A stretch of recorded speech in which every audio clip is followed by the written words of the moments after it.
Assalamu alaikum. This is Da Harara. Today, inshallah, I'd like to talk about one of the most important and interesting topic in Edward Said's book, Orientalism. The topic is, as we can see on the screen, us versus them binary. Now, before I explain what that means, I'd like to ask a great question, which is, have you ever noticed that when people hear the words East, Middle East, or Muslim, or Arab, they immediately think about where tourism, or even deserts. So why do so many people have the same image? Is it because that's the complete reality about us? Or is it because that the image has been repeated over and over?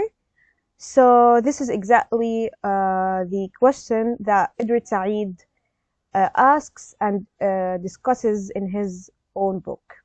So let's move on to the next slide. Here we have a quotation by Edward Said. But before discussing this quotation,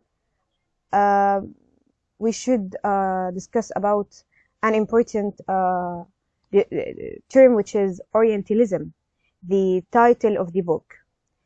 Truly, when I first saw the title of the book, I thought Orientalism, it simply meant the study of the East. But truly, after reading it, I realized that Edward Said meant something much deeper and deeper than I thought. So in his book, he argues that Orientalism is a way of seeing and representing the East. But we should notice something, not from our perspective as the East, but from the West perspective.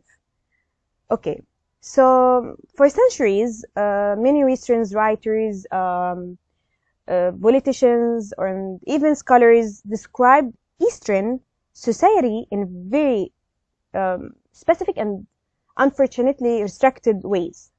Over time, these descriptions became so common so that people believe that. So let's discuss the quotation that we can see. The Orient was almost a European invention. So like when you read this for your first time, you'll feel it's shocking, or maybe you become confused. The confusion here is that you think that maybe he meant that the East was not exist. No. He does mean that the image that Europeans had of the East was largely created by themselves, by the Westerns. Okay, it was like how they did so, how they made so. They spread that image on their arts, their poems, maybe their books, not necessarily by listening to the people who actually lived there. Okay? Okay, now this brings us to today's main idea, which is, as we can see, the anatomy of a binary. Okay, sorry. Okay. A binary simply means dividing the word into opposite groups. As we can see on the screen, we have two groups, two divisions, which is us, the West, and them, the Orient. According to Said, Orientalism often represent they present the word like two groups, which is us, the West, who are rational, modern, democratic, educated, and civilized, which is a superior image. And they describe and they shape the Orient as emotional, irrational, mysterious, or even dangerous. So they see the Arab like something inferior, which we call it like, there is a definition, othering. They do othering. you know. Okay. So the West separates us. يعني they separate themselves from us. Okay. This gets even more interesting. Now we'll move. Said argues that Orientalism was not just about ideas, and I do really agree with him strongly. It was also about power. So, as we all know, that knowledge and power are connected. If you convince people that another society is uncivilized or incapable of governing themselves, then colonizing the society can be presented as something helpful instead of something oppressive. This is as a justification that they justify for themselves to civilize the countries.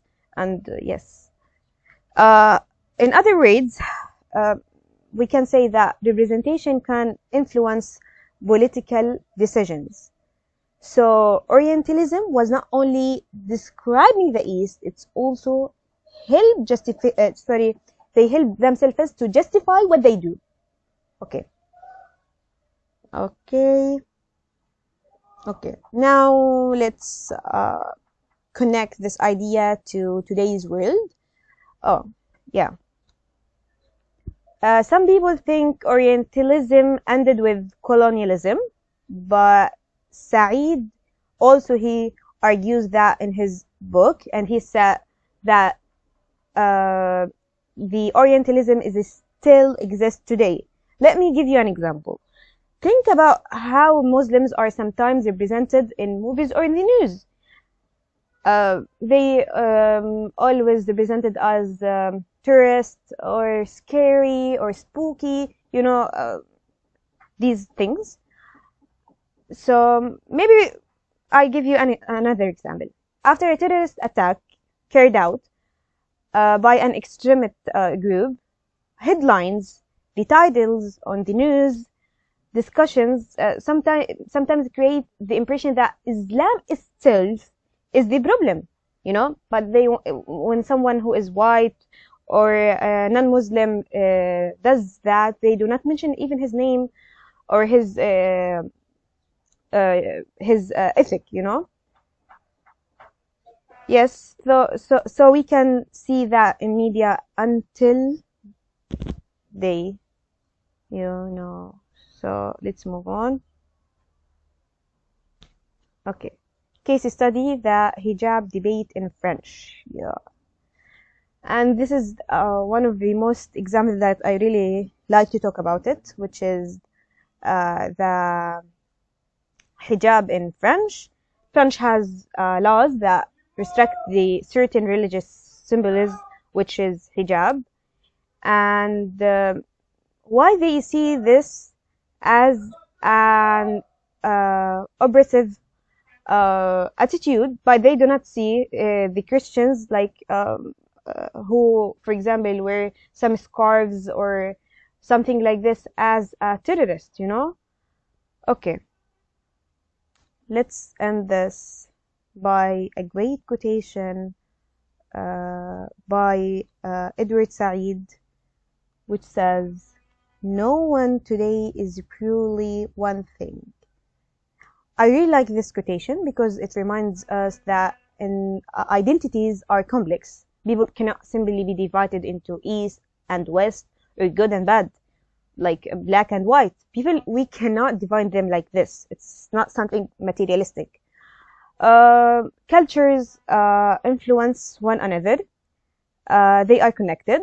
So what can we learn from Edward Said today? I think his biggest lesson is that we should always think critically. Whenever we see a movie, read the news, or hear someone describe another culture, we should ask ourselves, who created this image? Whose voice is missing? And does this representation show the whole picture or only part of it? This question are the most important question that you must tell yourself when you read or when you do anything in life. So this is my presentation about Orientalism simply, and thank you for listening. Wassalamu alaikum.